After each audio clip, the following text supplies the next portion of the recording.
মনে করছি 1000 মাদ্রাসা দিলে আমি হয়তো দিন জিন্দা রাখবো।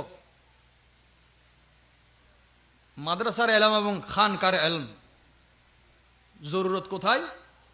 সোহবতের এলম খানকা থেকে এসেছে। আমি মাদ্রাসার বিপক্ষে বলছি না, মাদ্রাসা আমাদেরও আছে। আমি এই জিনিসটা বলতে চাচ্ছি, হাদিসে যখন এই কথা আছে যে এলম প্রচার প্রসার হলে, দিন সহজ হয়ে গেলে কোরআন এবং হাদিসের গুরুত্ব কমে যাবে মানুষের কাছে, এর অর্থ কি আমি মাদ্রাসা বন্ধ করে দিব? এই ধরনের হাদিস বর্ণনা থাকার পরেও আপনি মাদ্রাসা নির্মাণ করাকে দ্বীনের জন্য বড় কিছু মনে করছেন। এটা একটা বাতিলের নিশান। এক সময় গিয়ে মাদ্রাসা একটা বাতিলের, কিন্তু তাই বলে আমি মাদ্রাসা ছেড়ে দিব এটা হতে পারে না।